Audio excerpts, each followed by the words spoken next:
बच्चों वैदिक नमन। आज हम पाठ 15 पढ़ेंगे। स्वामी विरजानंद सरस्वती। स्वामी विरजानंद सरस्वती एक उच्च कोटि के विरक्त सन्यासी थे।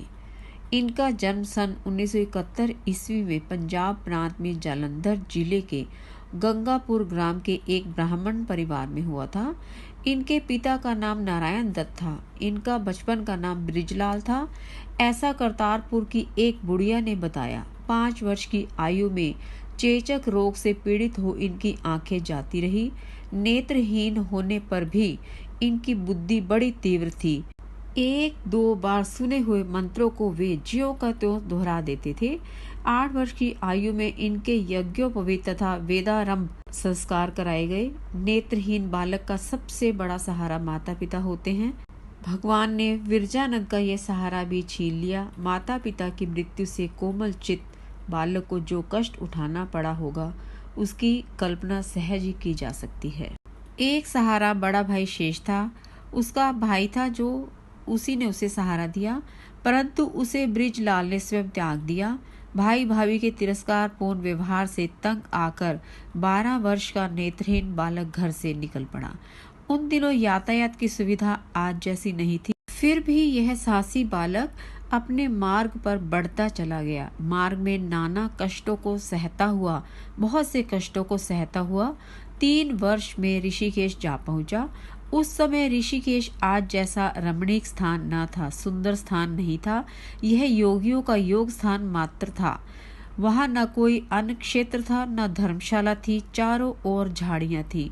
पत्तों की कुटिया बनाकर तपस्वी महात्मा तप करते थे। खाने पीने का साधन जंगली बेर आदि थे। उनके पास खाने के लिए कुछ नहीं होता था। जंगल में जो फल लगते थे उन्हें ही वे तोड़कर खाते थे। यहाँ पहुँचने का कारण था बालक के मन का संकल्प, जो उसे संसार से वैरागी बनाकर योग साधना में लगने की प्रेरणा दे रहा था। यहाँ पर चारों ओर ब्रिजलाल के तप की धूम मच गई। सभी तपस्वी उनके तप की बहुत प्रशंसा करते थे। उनकी बुद्धि तो पहले ही तीव्र थी, तेज थी। यहाँ गायत्री की साधना ने उसे और भी तीव्र कर दिया। लोग उन्हें प्रज्ञा चक्षु कहने लगे। सहसा एक रात स्वप्न में उन्होंने सुना, ब्रिजलाल, तुमने यहाँ जो कुछ प्राप्त करना था कर लिया। अब तुम यहाँ से प्रस्थान करो, यहाँ से चले जाओ। वे ऋषिकेश से चलकर हरिद्वार कनखल आ गए।